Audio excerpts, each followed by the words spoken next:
오늘은 하나님의 선물에 대해서 공부를 할 거예요. 하나님의 선물에 대해서 공부하는데 질문을 좀 드릴게요. 우리 이제 여기 이렇게 여러분들이 계시잖아요. 여러분들이 계신데 아이들 또는 뭐 이렇게 학생들 또는 중년, 장년, 노인 이렇게 우리가 이제 세대를 나누고 보면요. 또 저마다에게 선물이 다 공통점일까요? 다를까요? 라고 하는 거예요. 어떻게 생각하세요? 다를 것 같아요. 다르죠. 네. 그러니까 제 질문은 항상 틀린 건 없어요. 답이. 왜? 생각을 말씀하는 거니까. 틀린 건 없으니까 말씀하시면 돼요. 달라요. 다르죠. 아이들한테 지금 제가 예은이한테 지금 선물, 어른이 필요한 어떤 선물을 준다? 그거 필요 없어요. 단돈 1,000원인데도 그게 더 필요할지 몰라요. 네. 그러니까 그런 것처럼 선물에 대한 것은 그 사람에 따라서 다르다라고 하는 거예요. 오늘은 4장의 사마리아 여인이거든요. 사자로 들어가요. 4장의 사마리아 여인에 대한 이야기를 들어가요. 이 사마리아 여인에게 특별히 하나님의 선물이라는 단어가 등장하면서 하나님께서 선물을 주시겠다는 거예요. 주시겠다고 하는데 그 여인에게 주는 선물이 그 여인에게 정말 필요한 선물이라는 거예요. 근데 이 여인은 하나님 앞에서 세상적으로는 어떤지 모르지만 하나님 앞에서 그거 자신이 정말 필요한 선물이 무엇인지를 모르고 있는 거예요. 그러니까 예수님께서 그 선물이 무엇인지를 알기를 원하고 그리고 그 여인에게 말씀하기를 내가 정말 필요한 선물이 무엇인지를 안다면 그 선물을 구했을 것이다. 나에게 달라고 했을 것이다. 그러면 나는 그 선물을 주었을 거야. 근데 불행하게도 네가 모르는 것 같아서 내가 그 선물을 알려줄게. 그러면서 선물을 주는 내용이 4장 사마리아 여인과 예수님에 대한 말씀이에요. 이것은 3장과 연관이 있고 지난 시간과 연관이 되어 있어요. 이게 계속 이게 연결이 되어 있는 거예요. 예수님께서는 천국 때문에도 오셨겠죠. 그러나 무엇 때문에 오셨다? 지옥 때문에 오셨다. 오늘은 이제 우리가 문제를 이제 풀어가는 길이에요. 그러면 왜 지옥 때문에? 지옥은 어떤 곳이니까? 어떤 곳? 거기에 무엇이 있다? 대표적으로 무엇이 있어요? 불. 대표적으로 불이 있어요. 우리가 누가복음에서 16장에서 보면 부자와 나사로의 이야기가 나와요. 지난주에도 이 말씀을 우리가 읽고 설명을 들으셨어요. 거기에는 지옥에 없는 것이 있어요. 지옥에 있는 것은 불이에요. 불꽃 가운데 고통을 당해요. 근데 거기에서 찾을래야 전혀 찾을 수 없는 것이 있어요. 네? 희망. 그것도 될 수 있어요. 물이에요. 거긴 물이 없어요. 그래서 이 부자가 불꽃 가운데 고통 중에 아브라함을 바라보면서 저 나사로의 손끝에 물 한 방울을 찍어서 그 물 한 방울을 내 혀를 적셔 주십시오.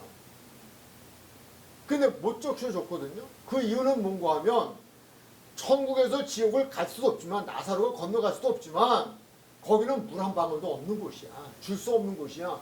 그래서 물 한 방울도 없다는 거예요. 그게 오늘 사마리아 여인이 받아야 될 선물과 아주 내용을 가지고 있는 답이에요. 무엇이 없다? 지옥은? 물이 없다. 물이 없으니까 무엇하는 곳이다? 갈증을 느끼는 곳이다. 불꽃 가운데서 갈증을 느끼는 거예요. 목이 더 타는 거예요. 그래서 그냥 물을 그냥 한 방울이라도 그 영생하면서 한 방울의 물 마시도 보았으면 좋겠다 하는 것이 그곳이라는 거예요. 자, 이제 그렇게까지 놓고 이제 우리가 오늘의 말씀으로 이제 들어가요. 4장 10절에 예수님께서 사마리아 여인에게 알기를 원하셨던 두 가지는 무엇과 무엇입니까? 라고 지금 질문을 했어요. 그 10절에 보면 첫 번째 하나님의 선물에 대해서 한번 읽을까요? 우리 4장 10절 한번 읽으세요. 시작. 예수께서 대답하여 이르시되 내가 만일 하나님의 선물과 또 내게 물려준다 하는 이가 누구인 줄 알았더라면 내가 그에게 구하였을 것이요 그가 생수를 내게 주었으리라. 네, 내가 만일 하나님의 선물과 또 내게 물 좀 달라 하는 이가 누군지를 알았더라면 이렇게 돼 있어요. 하나님의 선물이 무엇인지를 모르고 있었고요. 그리고 그 하나님의 선물인 예수님이 누구신지 모르고 있었다는 거예요. 근데 여기에서 지금 또다시 이제 진행을 하면서 거기서 나오는 선물은 생수예요. 생수. 생수이신 예수님. 그래서 사마리아 여인과 예수님의 대화 중에서 등장하는 가장 중요한 건 생수. 영원히 목마르지 않는 생수. 그 생수가 예수님이다 라고 하는 것을 말씀을 주고 있는 거예요. 이렇게 보시면 돼요. 배경 설정이라고 얘기해야 되나요? 그 여인과의 만남의 장소. 만남의 장소는 중요해요. 왜냐하면 그 장소를 통하여서 예수님께서 나타나시고자 하시는 그 의도를 보여주고 있는 거예요. 대표적으로. 근데 예수님께서 지금 어디로 가셨어요? 사마리아. 어디가 앉으셨어요? 우물가에. 사마리아 여인이 우물가에 먼저 왔어요? 아니면 예수님께서 그 우물가에 먼저 가셨어요? 예수님 먼저 가셨어요. 올 거 알고 계셨어요. 그 여인이 올 것만 알고 계신 게 아니라 그 여인이 어떤 여인인지도 다 알고 계셨어요. 여기서 우리 한 가지 배울 게 있어요. 그래서 우리가 예수님을 찾아간 것이 아니라 예수님이 우리를 찾아오셨어요. 나를 찾아와 주셨어요. 그게 감사한 거예요. 그분이 어디서 찾아오셨어요? 하늘에서 찾아오셨어요. 하늘에서 또 내려오셨다니까요. 그냥 하늘에서 내려오셔서 끝난 것이 아니라 내 삶의 자리에까지 찾아와서 나를 만나 주신 거예요. 강원도 홍천군 서성면 풍암리까지 오셔서 그 언덕배기에 있는 그 교회의 어린 나이 중학교 1학년 학생이 엎드려서 기도하는 거길 찾아오셨다니까요. 거기서 저를 만나 주신 거예요. 그러니까 저만의 이야기는 아니잖아요. 여러분 다 마찬가지잖아요. 여러분의 삶의 자리에 그곳이 언제 있든 어디였든 간에 그분이 찾아와서 만나 주신 거예요. 근데 그분은 나의 모든 것을 다 아시는 분이라는 거예요. 그러므로 내게 가장 필요한 것이 무엇인지도 알고 계셔요. 그것을 선물로 주시는 분이라는 거예요. 그래서 우리가 성경을 앞으로 여러분들이 읽으시면서도 그럼 우리가 2장에서 보면 무엇이 등장했어요? 혼인잔치집. 혼인잔치 그런 포도주. 떠오르는 거예요. 성전. 예수님이 성전에 등장하셨어요. 예배예요. 거기 예배하는 곳이 장사치들이 모이는 곳이 아니라는 걸 교훈하시기 위한 그런 그분이 어디에 등장하시고 어떤 사람을 만나 주셨느냐에 따라서 나에게 무엇을 말씀해 주시고자 하시는지에 대한 교훈이 이미 큰 틀에서 이미 주어지는 거예요. 거기서부터 해석은 시작이 되어져 있는 거예요. 그거예요. 우물가, 야곱의 우물가. 거기에 난 12시에 정오에 물을 길러 온 여인. 이 여인이에요. 참고적으로 많이 말씀 들으셨겠지만 저도 중동에서만 3년 동안을 생활을 했고 야곱의 우물가에 갔다 왔어요. 갔다 왔는데 거기는 그 정오에 모든 사람들이 출입을 스스로 안 하죠. 또는 라마단이라고 하는 기간은 제한을 두지요. 그래서 움직이지 않게 합니다. 밤에 생활합니다. 왜냐면 한 섭씨 한 45도 정도 되니까요. 3년 동안 저는 이제 자재관리, 인력관리를 하는데 이 벨트를 몇 개를 바꿔야 돼요. 하얗게 소금이 껴요. 대한민국에 제가 여직 살아도 벨트에 소금기 낀 적은 없었어요. 얼마나 덥다는 걸 말해주잖아요. 저 이거는 남이 보면 뻥을 좀 친다 이렇게 말할 수 있는데요.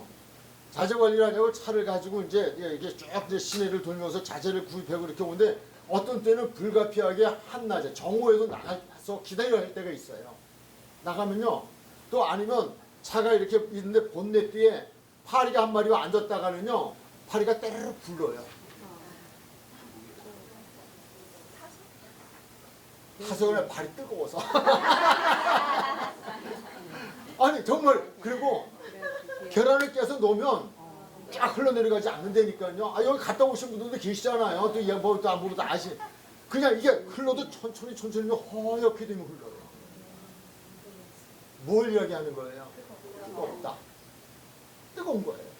뜨거운 한낮에 그래서 사람들이 외출을 다 피하는 그때에 우물을 찾아온 여인에 대한 이야기. 그 여인의 신분에 대한 이야기는 조금 후에 나와요. 그런 여인이에요. 그런데 그 여인을 만나주시고 그 여인에게 하나님께서 선물을 주시기 위하셔서 예수님께서 기다리고 계셨다는 거예요. 그리고 그 여인을 만나주는 거예요. 만나고 그 여인과 하나님은 말씀이시고 말씀이 육신이 되어 오신 분이 예수님이시고 말씀을 통하여 믿음을 심어주고 그래서 꼭 누구를 만나면 아무 말씀 없이 행하신 것이 없으셔요. 대화예요. 즉 믿음은 들으면서 들음은 그리스도의 말씀으로 말미암는 과정이었어요. 그 사람의 형편과 처지에 맞는 대화가 시작돼요. 우물가에 물을 길러온 여인. 대화의 주제는 무엇이었을까요? 물이에요. 물을 달라.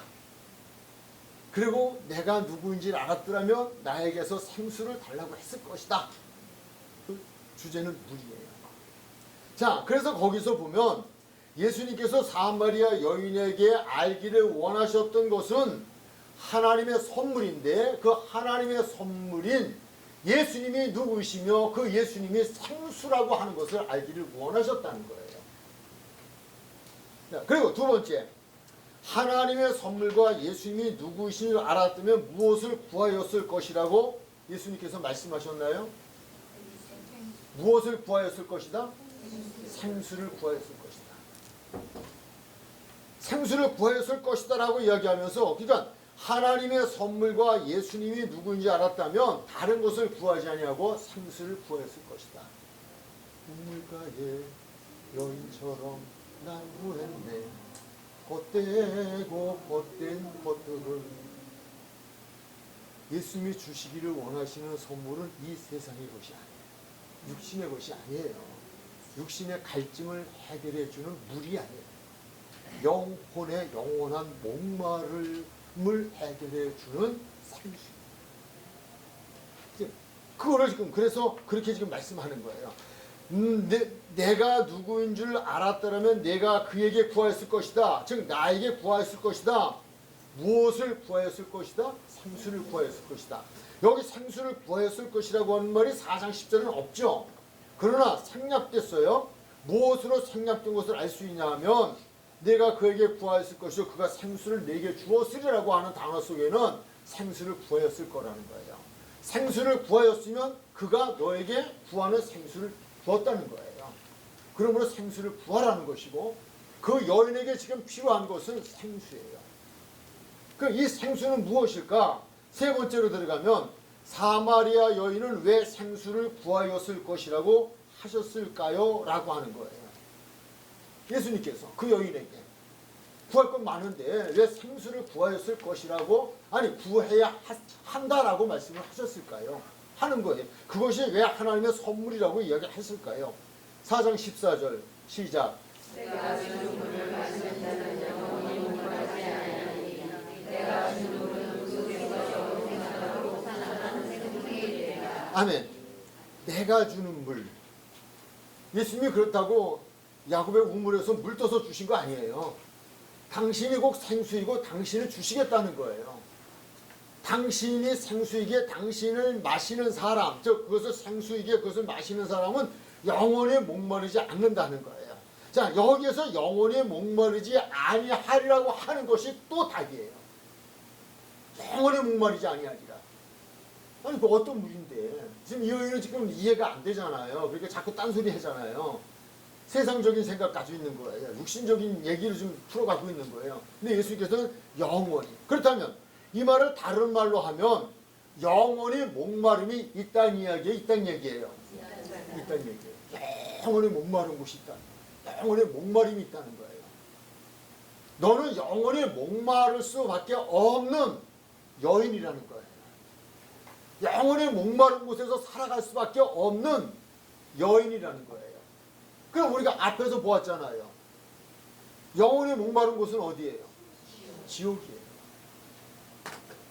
지옥을 가야 할 이 여인을 찾아오셔서 지옥에 가지 않는, 즉 불꽃 가운데서 물 한 방울이 없어서 그 갈증을 느끼고 고통받는 그에게 생수가 넘치는 그 천국으로 그를 이끌어 가기 위해서, 그에게 천국을 주시기 위해서 찾아오셨던 말씀입니다.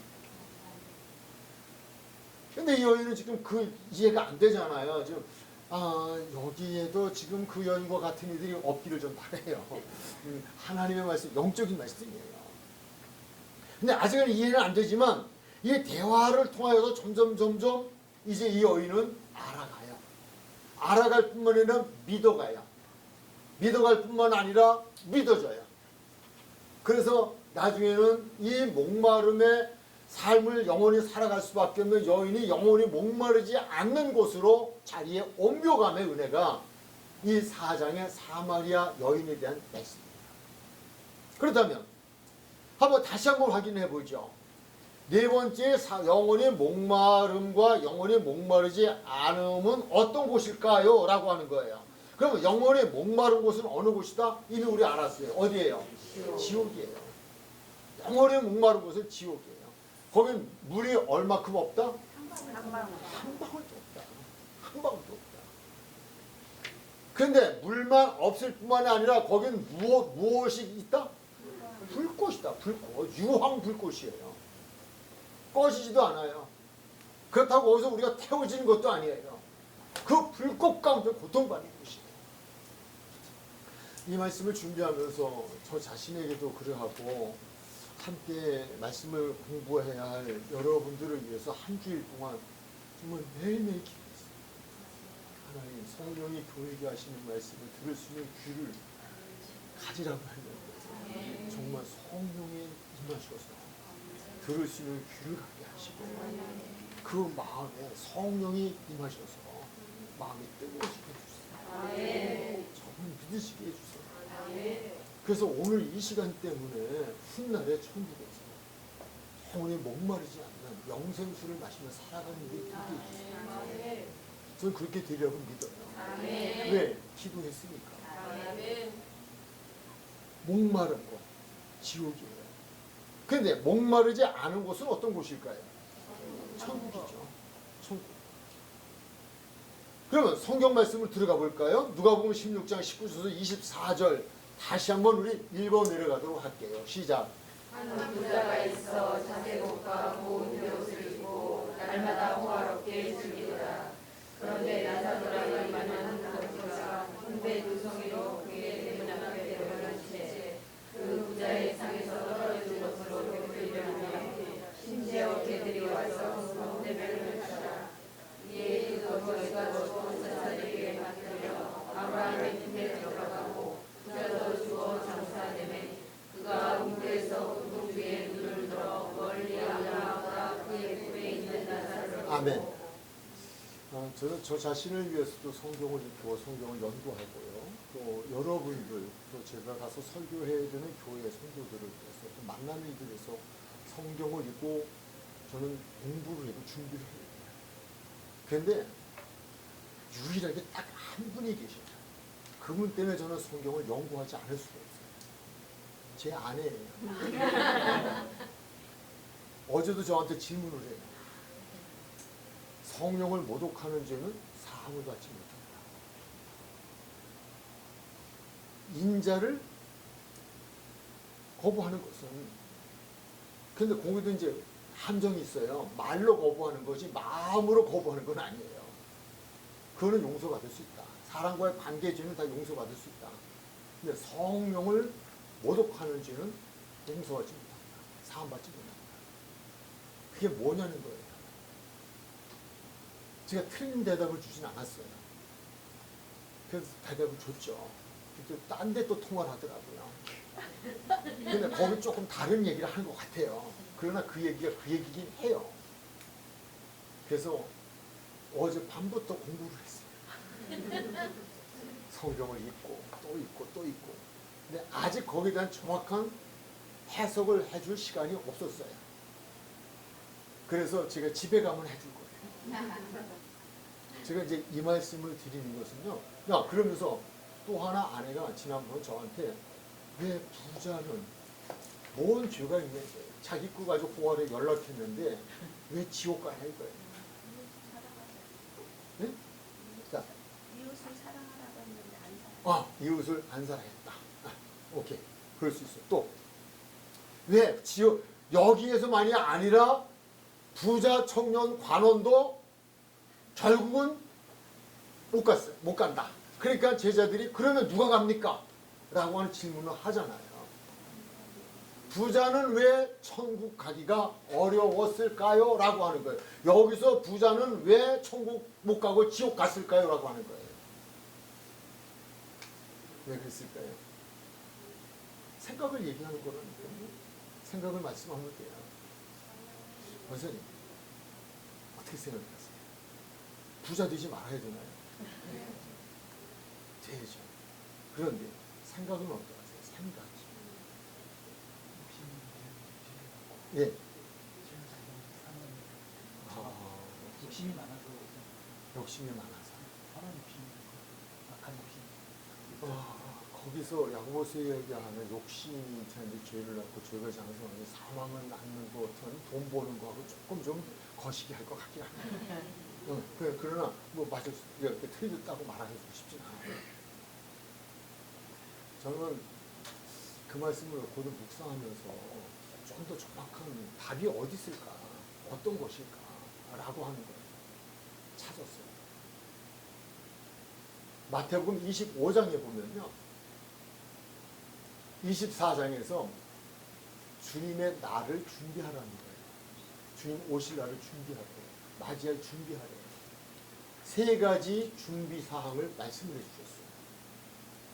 물론 준비는 선택이 아니고 필수입니다라는 설교를 통해서 말씀을 드린 적도 있긴 해요. 첫 번째는 기름을 준비하는 거예요. 10처녀, 슬기로운 5처녀와 미련한 5처녀에 대한 이야기에서 기름을 항상 준비하고 있습니다. 항상 성령 충만한 삶을 살아야 됩니다. 두 번째는 달란트 비유예요. 달란트 비유에서는 1달란트가 문제였어요. 5달란트, 2달란트는 장사해서 남겼어요. 그냥 5은 5, 2은 2. 근데 문제는 한 달란트죠. 1달란트 어떻게 했어요? 묻어줬어요.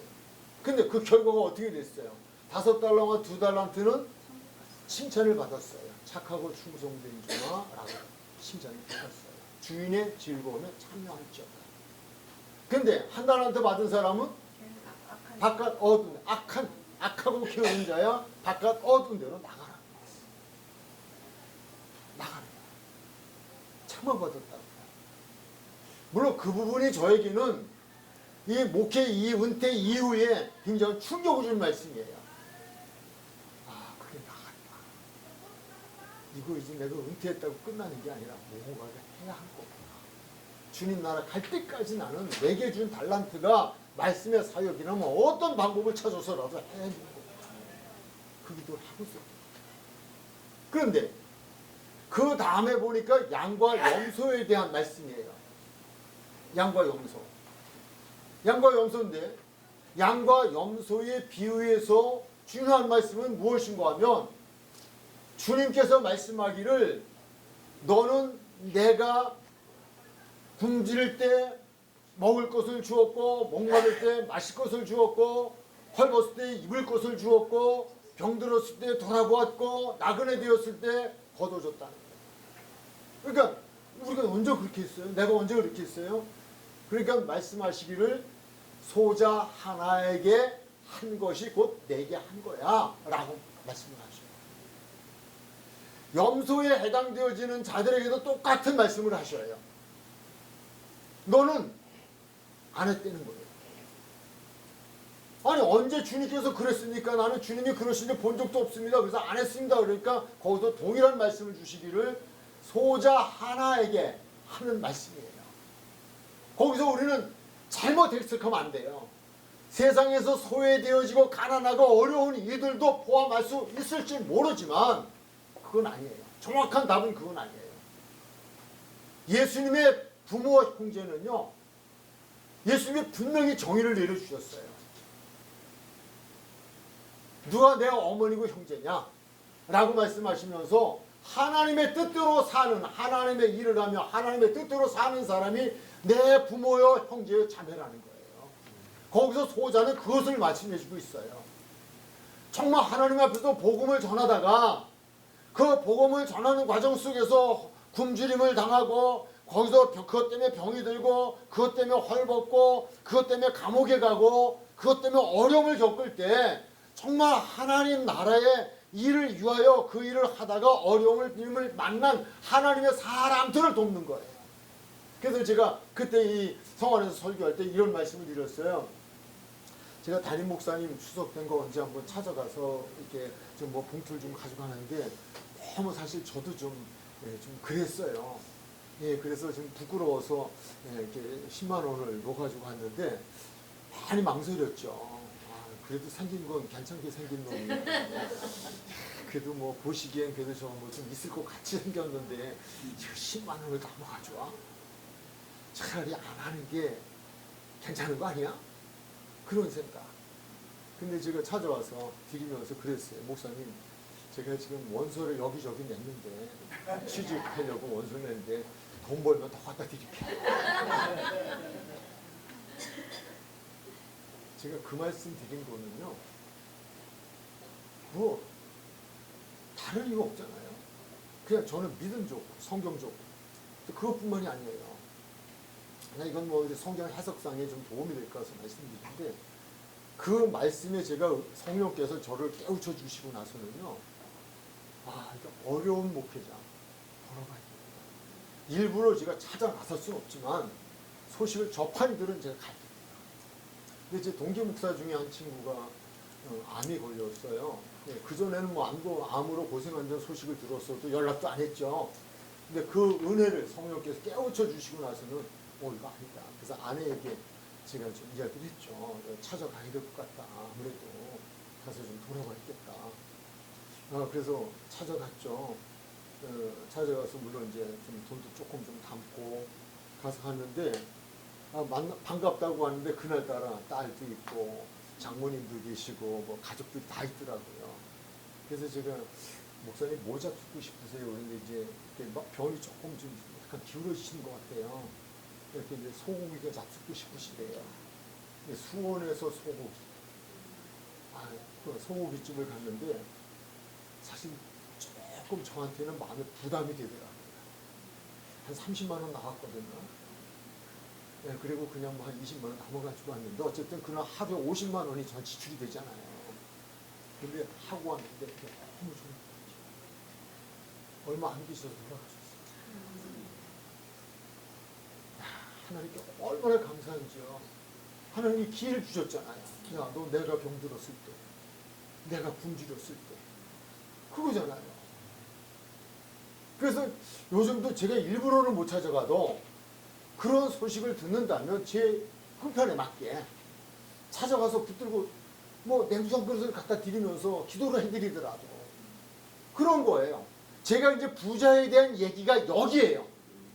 부자에 대한 여기. 주님이 굶주렸을 때, 주님이 병들었을 때, 나그네 되었을 때, 헐벗을 때 무관심했잖아요. 자기는 호화로이 날마다 좋은 옷 입고 먹고 마시고 기름진 것 가지고 살면서 주님의 일에 무관심했다는 거예요. 부자 관원이 찾아왔을 때 그렇게 말씀했잖아요. 네 재산을 팔아서 가난한 자들에게 주고 너는 나를 쫓아오라는 거예요. 나를 따르라는 거예요. 근데 부자 관원이 돈이 많음으로 돈 뺏길까 봐 걱정해서 예수님을 떠나가 버리고 말아요. 예수님 떠나가면 끝난 거예요. 그분이 그거 가지고 어려움도 돕고 넌 날 따라와. 내가 널 책임져 줄게. 하는 거거든요. 모두를 다 버리라는 이야기는 아니지만 답이 거기 있더라 하는 거예요. 부자가 왜 이렇게 됐을까? 부자 관원이 왜 그렇게 됐을까? 어리석은 부자도 마찬가지예요. 자기에겐 부유했지만 하나님, 여러분의 말씀을 보시면 나와요. 어리석은 부자에 대한 누가복음 12장에도 나오거든요. 하나님 나라에 대해서 가난했던 거예요. 인색했던 거예요. 믿음이 있다면 말씀대로. 부자 얘기, 성경 공부 얘기하다 보니까 여기 이제 부자 얘기가 나와서 부자 이야기 하다 보니까 여기까지 또 왔어요. 말씀에 답이 있어요. 그 부분이에요. 자, 들어가죠. 그래서 여기는 한 부자가 있어 자색옷과 고운 베옷을 입고 날마다 호화롭게 즐기는데 그 문가에 있는 거지 나사로가 그 문턱에서 자비를 베풀지 않았어요. 거기 보면 나중에도 그 말씀이 나와요. 네가 자비를 베풀지 않았으면 자비를 네가 받지 못한다고 하는 말씀이 나와요. 그 부분. 그러나 여기서 지금 하고자 하는 이야기는 목마른 고시를 얘기하자고 하는 거죠. 자, 그러면 다시 23절로 들어가요. 23절 시작. 그가 물에서 고통에 눈을 들어 멀리 아브라함과 예수님의 산산을 보고 물러가리에 아브라함이다 하며 나를 긍휼히 여기사 나사로를 보내어 그 소설 곁에 내를 두시고 내를 선물하게 하셔서 내가 이 두곡 가운데서 괴로워하리라. 아멘. 여러분 찾아가면서까지 그러니까 그런 사람이 어디 있지? 그런 어려움을 당하는 목회자가 어디 있지? 주님의 일 하다가 그렇게 고난 당하는 하나님의 사람이 어디 있지? 이거 일부러 찾아다니기는 쉽지 않아요. 성경은 그렇게 말씀하고 있지 않아요. 그건 오늘의 누가복음 16장에서도 말씀해 주고 있어요. 자기네 집 문 앞에 있는 거예요. 대문 앞에 있어요. 찾아갈 것도 찾아낼 것도 없고 찾아갈 것도 없어요. 우리 이걸 기억해요. 근데 그건 주님이 우리에게 상급을 주시기 위해서 허락하신 일이에요. 생각나. 제가 지금 이 말씀 지금 전하면서도 문득 한 친구 생각이 났어요. 아무리 바빠도 이 친구 만나봐야겠다. 밥은 한 끼 사줘야겠다. 그 생각이 딱 오네요. 그런 부분. 우리도 살아가면서요. 정말 예수 믿는 사람들로 그런 사람이 어딨어 내가 찾아가 이거는 아니어도 어떤 소식을 접한다든지 어떤 하나님이 내게 기회를 주실 때 그 기회를 선용하는 것이 그게 은혜다 하는 부분이고요. 여기서 부자는 그런 의미를 가지고 있다. 자기 대문가에 있어요. 그 사람에게 긍휼을 베풀지 않으니 문제있다 라고 하는 걸 다 붙이고 있어요. 근데 오늘 우리가 하고자 하는 것은 손가락 끝에 물을 찍어 내 혀를 서늘하게 하소서 내가 이 불꽃 가운데서 괴로워하나이다 하는 거예요. 영원히 목마른 곳, 물 한 방울 없는 곳, 그 지옥이다. 그렇다면 5번 사마리아 여인에게 가장 필요로 구해야 할 선물이 예수님께서 주실 영원한 목마르지 않는 생수인 이유는 무엇일까 하는 거예요. 왜 예수님은 그 여인에게 내가 누구인지를 알았더라면 나에게 다른 것이 아닌 생수를 구했을 거야. 그러면 나는 너에게 생수를 줬을 거야. 근데 이 생수는 영원히 목마르지 않는 생수야 라고 하는 말씀을 왜 하셨고 그 선물이 그 여인에게 왜 필요하다라는 이야기를 했을까요? 라고 하는 거예요. 거기에 대한 대답을 지금 누가복음 16장 19절 24절에 주어졌는데요. 그러면 이 여인이 그러면 이 지옥 가운데로 갈 수밖에 없는 여인이라고 하는 것은 무엇으로 말할 수 있느냐는 거예요. 감히 어떻게 이렇게 말할 수 있느냐라는 거예요. 답이 있어요. 답이 어디 있을까요? 4장이 있다니까요. 몇 절에 있을까요? 몇 절에? 16절 18절 읽어 내려가시죠. 시작. 그리스도에 가서 내 남편을 불러오라. 그가 대답하여 이르되 나는 남편이 없나이다. 예수께서 이르시되 네가 남편이 없다는 말이 옳도다. 너에게 남편은 다섯이 있었고 지금 이 자도 내 남편이 아니니 내 말이 참되도다. 내 남편을 불러오라 그랬는데 여인이 그 친구를 딱 봤더니 남편이 없대요. 근데 예수님께서 그래 네가 남편이 없다는 말이 맞긴 맞아. 그러면서 예수님께서 거듭 남편을 강조하고 있어요. 좀 말이 이상하지 않아요? 없다면 남편이라는 말 이제 끝나야 되잖아요. 다시 읽어 내려갈게요. 제가 보세요. 이르시되 가서 내 남편을 불러오라. 여자가 대답하여 이르되 나는 남편이 없나이다. 예수께서 이르시되 내가 남편이 없다 하는 말이 옳도다. 그러시면서 뭐냐면 너에게 남편이 다섯이 있었대요.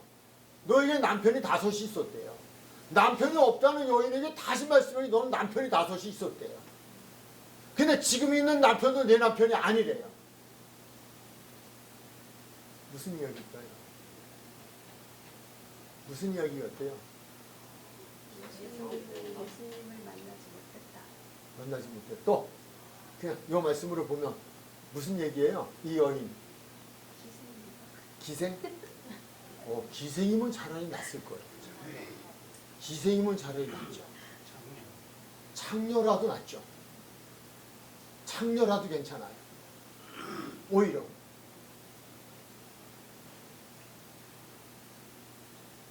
자, 육신이 없어요. 예? 신랑이신 예수님이 없다. 아, 그렇죠. 네, 그것도 있어요. 그러나 지금 이 여인의 현실적으로 보면 만족하면 네? 참 만족이 없다? 참 남편이 없다. 그러면 6인데.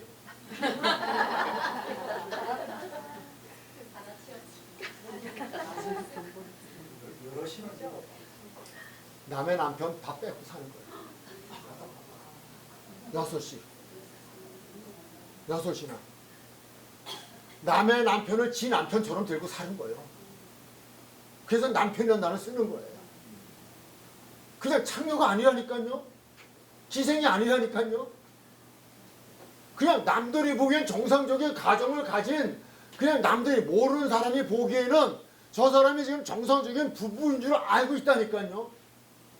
근데 이 여자가 깜짝 놀란 거예요. 나중에 뒤에서 보면 이렇게 얘기해요. 내가 누군지를 다 아는 사람. 난 그런 사람 처음 만나봤어. 그 얘기예요. 제가 지금 마태복음 24장을 좀 이렇게 또 나름 준비를 좀 이렇게 하면서 요즘 시대에 좀 이렇게 비추어 보면서 보는데 거기에 보니까 예수님께서 말세에는 노아의 때와 같대요. 이 부분하고 좀 연결되어서 한번 말씀드리고 질문도 드려볼게요. 예수님께서 무엇이라고 말씀했냐면 노아의 때와 같은데 그때의 사람들처럼 지금 먹고 마시고 시집가고 장가가는 얘기를 하셔요. 그렇다면 먹고 마시는 게 문제일까요? 아니면 그건 놔두고라도 시집가고 장가가면 안 되나요? 말세에? 어떻게 생각하세요? 예수님을 잃은 세대. 네? 예수님을 잃은 세대. 네, 예수님을 잃은 세대. 네. 야, 또. 왜 시집가고 장가가는 얘기를 왜 했을까요? 육신적인. 예. 그럴 수 있어요. 성경에서 답이 있어요. 노아의 때를 이야기했어요. 노아의 때와 같이. 지금 말세가 그런 때라는 거예요. 근데 거기에 먹고 마시고 시집가는 때, 그게 노아의 때와 같다는 얘기예요. 그러면 노아의 때 사람들이 시집가고 장가 어떻게 갔을까요? 예수님 오신다고 했는데 안 들었어요. 비 온다고 했는데 안 네, 들었어요. 네, 안 들었어요. 그런데 시집가고 장가가는 게 무슨 문제냐 이거예요. 노아의 때에 사람들처럼 시집가고 장가가는 얘기를 하신다고요 지금. 노아의 때에 시집가고 장가가는 게 문제였다는 거예요. 정상적인 결혼. 예? 정상적인 결혼이 아닌 타락. 쾌락. 예. 정상적인 결혼, 남녀와의 어떤 결혼 생활이 아닌 예. 서로의 쾌락을 추구하는 우리가 문란한 예. 시대. 예. 정상의 예. 공소년. 창세기 6장에 보면은요. 하나님의 아들들이 사람의 딸들의 아름다움을 보고 그 다음에 무엇이라고 되어 있는지 혹시 기억나시는 분 계시나요? 몇이든지 안을 다 사먹었어요. 몇이든지. 이거는 그 대상에 누구이든 불문이에요. 이게 뭐 그냥 시집을 갔든 안 갔든 누구의 아내이든 아니든 애든 어른이든 노인이든 불문이에요. 창세기 6장을 보면 그렇게 기록이 되어 있어요. 하나님의 아들들이 사람들의 딸들의 아름다움을 보고 아름다움을 보고 몇이든지 자기의 마음에 드는 사람은 무조건 다 자기 아내를 삼는 거예요. 그러면서 그들은 그것을 죄로 못 느낀 거죠. 바로 마태복음 24장에서 노아의 때와 같은 시집가고 장가가는 거는 정상적인 시집가고 장가가는 건 주님 오신 날까지 해도 문제가 없어요. 그건 하나님이 주신 은혜고 복이에요. 그게 뭔 문제예요? 근데 이걸 이단들이 뭐라 그래요? 말세인 시집가고 장가가지 말라는 거예요. 정말 성경을 모르는 얘기죠. 그런데 지금 이 시대는 바로 노아의 때와 같은 삶들을 살아가고 있다. 이 여인하고 지금 얘기하는 거예요. 여인. 자기 남편이 아니에요. 그냥 남편인 척 살아왔다니까요. 남편 행세하고 자기가 그 사람의 아내 행세하고 살았다니까요. 그게 몇 사람? 6사람. 5 아니야? 6이에요? 5이 있었는데 지금 있는 6번째도 그거 아니라는 거예요. 그것도 진짜 아니라는 거예요. 앞으로 너는 계속 7번째, 8번째, 10번째 갈 거라는 거예요. 무엇을 이야기하는 거예요? 노아의 시대에 타락한.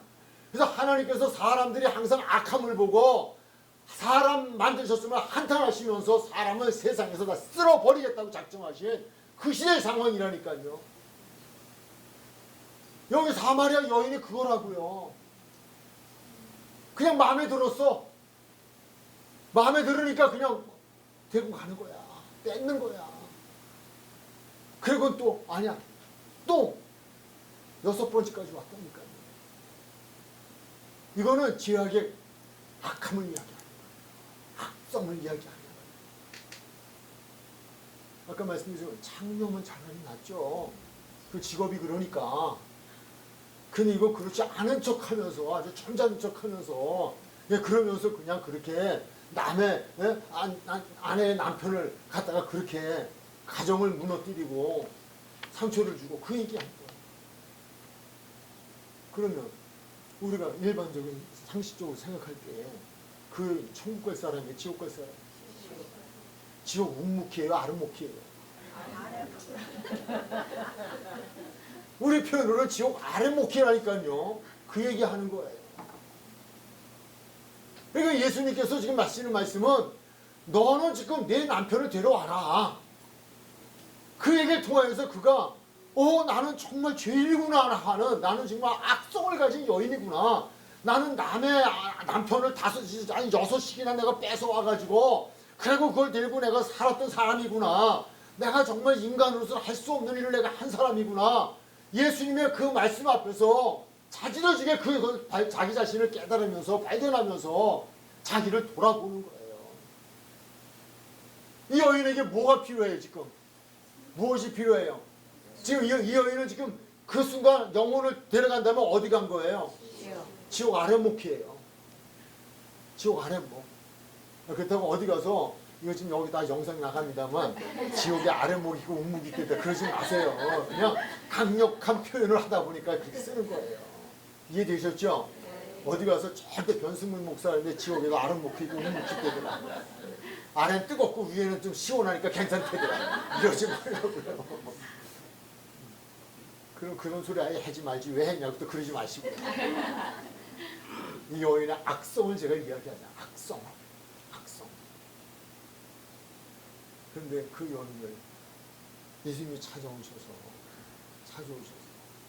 그 여인을 목마르지 않은 곳을 데려가기 위해서 건져주기 위해서 오셔서 내가 생수야. 다른 기들이 그 생수가 내 속에서 삭혀지고 내가 영원히 목마르지 않는 천국으로 가는 거야. 이게 하나님이 너에게 주신 선물이야. 이 선물을 구해. 그럼 내가 줄게. 하나님 주실게. 하는 거예요. 좀 이해가 되셨습니까? 여기서 질문 있으면 질문하겠습니다. 좀 약간 이해의 부족이 있으시다면 질문하시면 질문하겠습니다. 다시 필요하다면 다른 성경을 더한 성경을 통해서 말씀드릴게요. 그러나 제가 표정을 보니까 그냥 제 앞에서 다 이해된 척 하신 것 같아서 넘어갑니다.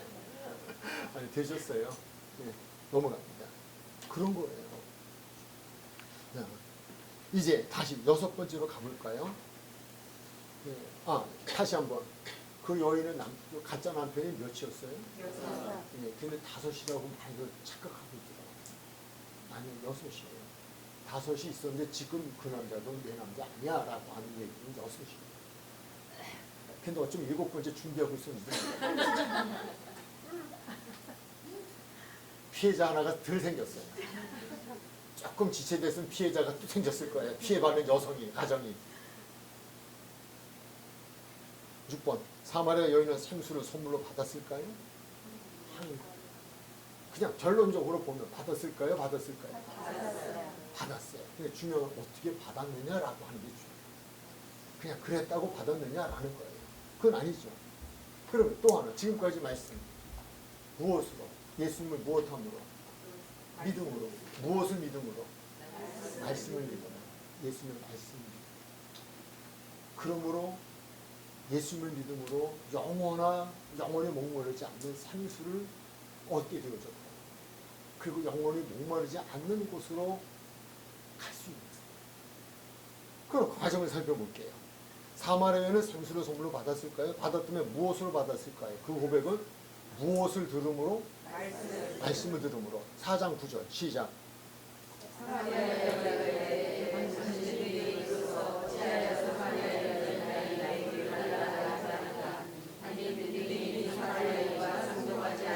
(19절)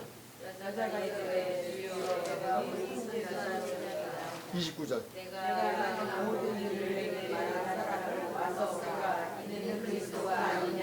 아멘.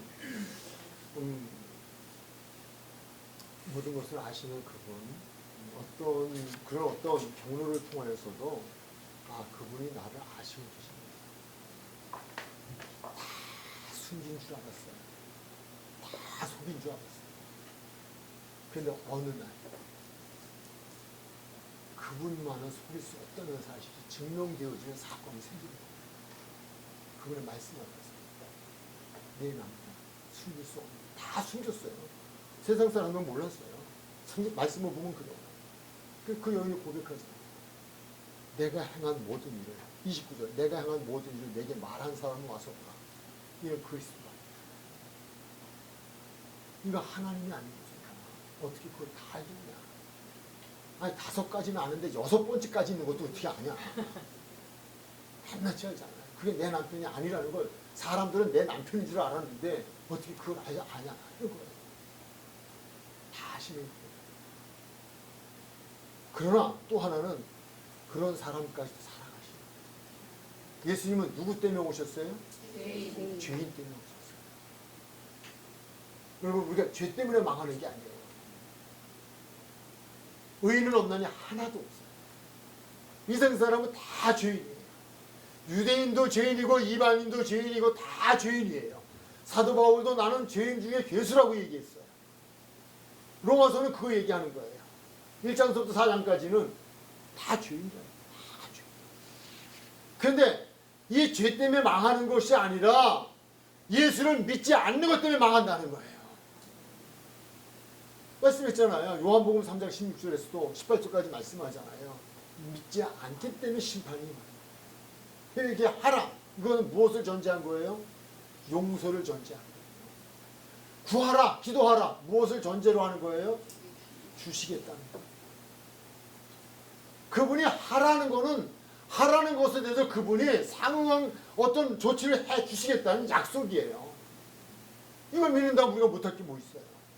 그분이에요.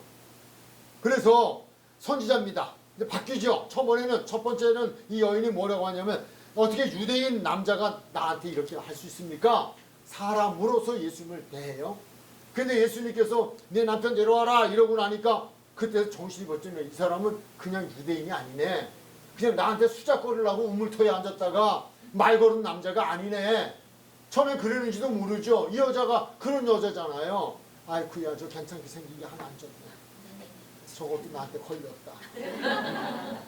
근데 지가 먼저 말을 걸어? 아이고 야 너는 이제 호랑이 불에 들어왔다. 넌 내 밥이다. 그런데 그 예수님께서 말씀을 풀어가시기를 그러면서 자기의 모든 걸 다 드러내놓으시는데 그때야 그냥 가슴이 쿵. 그냥 유대인이 아니야. 그냥 머스마가 아니야. 이거는 정말 신이야 신. 그리스도야. 구원자야. 이것이 예수님과의 대화에서 말씀을 들어가면서 변화되죠. 믿음이 생기기 시작합니다. 조금 더 나가봐요. 39절부터 시작. 여자의 말이 내가 모든 것을 누가 내게 말하리라. 그 동네 중에 많은 사마리아인이 예수를 믿는 자. 사마리아인들이 예수께 와서 자기들과 함께 요하시기를 청하니 거기서 이들을 요하시 아멘. 무엇으로 말미암아? 예수의 말씀으로 말미암아예요. 사마리아 여인도 그랬지만요. 이 사마리아 여인만이 아니고 사마리아 여인을 통하여서 예수님을 소개받았던 그 사람들이 그래? 당신이 그랬었어? 근데 그것까지 알았어? 그러면 그건 신이지. 내가 한번 믿어볼만 하네? 그렇게 일단은 어떤 거리를 두고 정확하게 믿음을 갖지는 않았었어요. 그런데 그 이야기를 듣고 사람들이 몰려왔잖아요. 그래서 40절에 다시 보면 사마리아인들이 예수께 와서 자기들과 함께 유하시기를 청하니 거기서 이틀을 유하시는데 그냥 유하시고 먹고 마시고 노는 게 아니라 예수의 말씀을 주셨고 예수의 말씀으로 말미암아 믿는 자가 더욱 많아졌다. 42절 시작. 그 여자에게 말하되 이제 우리가 믿는 것은 내 말로 인하여나니 이는 우리가 친히 듣고 그가 참으로 세상의 구주이신 줄 알리라 하였더라. 아멘. 가랑 뒤에 옷 젖는다는 말이 있어요. 저는 이렇게 생각을 해요. 제가 성경 공부를 하기 때 가르치기 때문만이 아니라 여러분이 지금 그냥 이 세월 들어와서 앉으셔서 이것이 귀에 쏙쏙 들어오고 가슴에 쌓이든 안 쌓이든 그거는 아닐 수도 있어요. 그러나 들으신 말씀이 언젠간 하나님의 은혜를 부어주시고요. 성령이 임하시면요. 성경에 분명 기록된 것은 하나님의 말씀을 생각나게 해주십니다. 아멘. 생각나게. 그거 어느 날 그게 내 말씀이야. 성령이 임하시면 가슴을 치고 그때서부터 온다.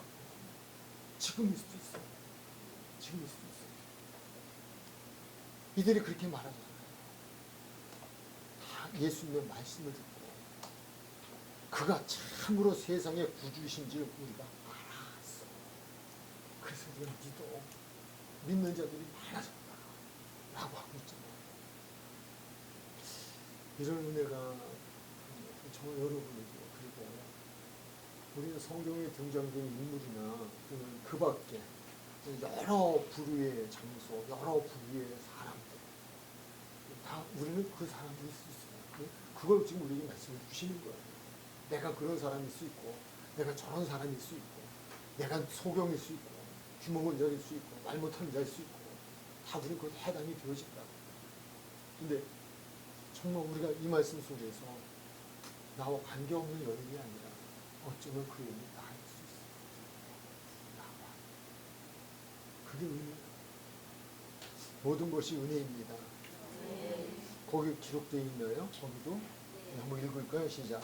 모든 것이 은혜입니다. 여인이 예수님을 찾아간 것이 아니라 예수님께서 여인을 찾아오셨고 여인에게 영원한 목마름의 지옥으로 거기에서 영원히 목마르지 않는 생수가 솟아나는 곳 천국을 선물로 주셨으니 이것이 은혜입니다.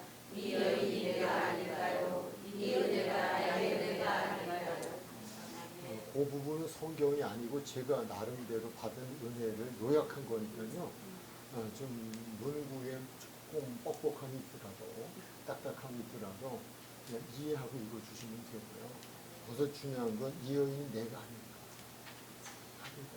항상 성경을 읽으면서 거기에 대입해야 되고 나예요. 야, 이 얘기 오늘 여기 김 집사가 왔을 때 이게 아니라 그냥 나에게 주신 말씀이에요. 이 말씀을 여기서 듣게 하신 이유가 있으시다. 그렇게 믿고요. 또 하나는 우리가 이제 이 말씀을 듣고 은혜를 받고 나면요. 우리는 땅끝까지 증인이 되어줘야 되죠. 여러분이 들은 말씀에 은혜를 주었다면 가지고만 되지 마시고 은혜를 나누는 하나님이 기뻐하시는 일이에요. 그래서 교재도 이렇게 만들어서 드렸으니까 필요하면 여러분들이 나가셔서 더 덧붙이는 이야기 잘못하면 망가지니까 그냥 말씀을 함께 나누는 것도 좋겠다 생각이 들어집니다. 오늘의 말씀에 대해서 혹시 질문이나 궁금한 점 있으십니까? 있다고 하기 전에 아니죠? 네. 거기 왜 하나님의 아들 사람의 아들과 했다 나오잖아요. 네, 네, 네. 그게 이해라도 안 돼요. 하나님의 아들들과 사람의 딸들이라고 하는 거죠. 벌써에서 저기 창조가 이게 있었다니까. 창조 시대에 그런 사람도 있었겠냐? 그런 말씀이시죠? 그래서 하나님 아담과 이브 네, 네. 그때 뭐 성경은 이렇게 보시면 돼요. 성경에 기록되어진 인물들만이 그 시대에 있었던 건 아니에요. 대표적인 인물들만 성경에 기록이 되어 있고요. 그때 당시에 몇 명이 거기에 우리가 생각하는 하나님의 아담의 계보, 거기에서 또 내려오다 보면 파생되어진 계보들, 그들, 그 타락한 사람들, 그런 계보들이 같이 생존하고 있었다는 거예요. 그걸 이야기하는 거예요. 저도 그렇게 생각했었어요. 많이 궁금했죠. 예. 근데 뭐 거기에 누구 낳고 누구 죽고 누구 낳고 누구 죽고 뭐 이러는데 그 사람들만 있었던 것이 아니라 거기에 보면 해답이 나오죠. 뭐 그가 몇 년 동안을 살면서 자녀를 몇을 낳았고, 근데 300명을 낳았다. 300명이 없잖아. 이름이 없잖아요. 그러면 300명이 또 번식해잖아요. 그 이름이 없잖아요. 그러니까 성경에는 그 어떤 우리들에게 교훈을 주기 위한 대표적인 인물들만을 기록을 해놓은 것이지 모든 이들을 기록해 놓은 건 아니다. 예, 그리고 지금 말씀드린 대로 그 부분이 궁금하시면 해결 방법은 창세기 4장 5장을 읽으시면 누가 뭐 낳는데 뭐 몇 명을 낳았다, 얼마를 낳고 또 뭐 누가 얼마를 낳고 죽었다, 뭐 이렇게 나오잖아요. 그 이름이 기록이 안 돼 있어요. 숫자 제한이 없어요. 몇백 년 동안 낳았다고 나오고. 네, 그렇죠. 네, 그러니까 그렇게 된 거예요. 근데 거기서 그 시대에도 이미 하나님 아담과 하와가 타락하잖아요. 예, 그리고 그의 후손들이 타락하잖아요. 타락한 백성과 타락하지 않은 백성, 하나님 백성과 아닌 백성들이 있잖아요. 그거 이야기하는 거예요. 하나님의 아들들이라고 하는 건 믿음의 계보를 지켜갔던 사람들까지도 다 타락해버리는 거예요. 그 시대가. 근데 노아의 시대라고 하는 단어는요, 이 시대가 정말 중요해요. 노아의 시대도 그렇지만요, 그 소돔과 고모라 성 시대에도 성의 타락이에요. 그러니까 이 시대는 하여튼 시집가고 장가가는 게 이 시대에도 그렇다니까요. 그냥 조금 더 그냥 좀 노골적인 얘기를 드릴까요? 일본이 지금 매독이라는 병 때문에 지금 난리가 났어요. 여러분 다 보셨을 거예요, 기사를. 뭐 거룩하신 분들께 안 보셨을지도 모르겠고. 지금 일본은 지금 난리예요. 이 의료의 문제, 매독이라고 하는 성병에 대한 부분이 지금 말도 못하게 문제가 됐어요. 그런데 기사 나왔잖아요. 대한민국이 못지않은 지금 매독의 천국이 됩니다. 뭘 말하는 거예요? 기독교인이 몇인데, 근데 지금 이 매독이라고 하는 병이 전염병처럼 지금 번지고 있다는 거예요. 성병이에요, 성병. 성병. 만져서 붙어있는 병이 아니잖아요. 음식 나눠 먹어서 생기는 병이 아니에요. 두 가지예요. 키스할 때 입술을 줬든지 아니면 섹스를 했든지. 그 얘기하는 거예요. 대한민국이 매독의 천국이 돼가고 있다는 얘기는 타락하고 있다는 얘기 아닙니까? 며치든이라는 얘기 아니까 며치든 자기 다 좋은 사람은 다 아내 삼고 있다는 거 아닙니까? 기타 등등의 사건들이 지금 기사를 많이 나오잖아요. 심지어는 아내까지 바꾼다면서요. 얼마나 무서운 시대예요 지금. 근데 이게 교회 안은 아니라고요? 누가 그래요? 말세에는 그게 하나님의 아들들이 사람의 딸들의 아름다움을 보고 며칠들이 다 아내를 삼았다니까요. 이게 성경이라니까요. 이거 우리는 정말 심각하게 생각해야 돼요. 정상적인 결혼을 이야기한 게 아니에요. 시집가고 장가가는 게 문제가 아니에요. 이거 이야기하는 거예요. 지금은 자다 깰 때 한번 말씀으로 돌아가야 돼. 성령 받지 않으면요, 몰라서 죄져요? 어떻게 생각하세요? 하나님 말씀 몰라서 죄져요? 아니요, 능력이 없어져요. 능력이 없어진다니까요. 죄를 다 알아요. 이건 죄인데, 이거 죄야 그러면서 간다니까요. 거기가 안전되니까요. 거기가 눕는다니까요. 왜? 무엇이 없어서? 능력이 없어서. 무엇을 이길 능력이, 마귀를 이길 능력이 없어요. 그래서 이 시대는 성령의 시대고 성령을 받아야 돼요. 말씀드리지만 예수 권세 내 권세가 돼야 된다니까요. 나는 이기지 못하지만 예수님은 이긴다고요. 하나님이 이기신다고요. 그래서 성령을 받은 사람들, 베드로도 보세요. 예수님이 3번 부인하잖아요. 그런데 성령 받고 나서 어떻게 됐어요? 내 육체를만 죽이는 너희를 무서워하랴? 내 육체와 영혼을 죽이는 하나님을 무서워하랴? 당당해지잖아요. 감옥에 들어가잖아요. 매를 맞잖아요. 당당해질 수 있어요. 이길 수 있어요. 그런데 능력이 없어서 지는 거예요. 몰라서 지는 게 아니에요. 현대 기독교인들이 몰라서가 아니라니까요. 성경을 몰라서도 아니에요. 기본적으로 10계명은 다 알고 있어요. 근데 왜 넘어지냐고요. 왜 쓰러지냐고요. 무엇이 없어서? 능력이 없어서. 그래서 이 시대는 능력 받아야 돼요. 그 능력은 다른 게 아니에요. 성령이에요. 제가 살아오면서요. 또 하나 지금 깨달은 거, 하나님의 은혜 중에 깨달은 게 뭐냐면요.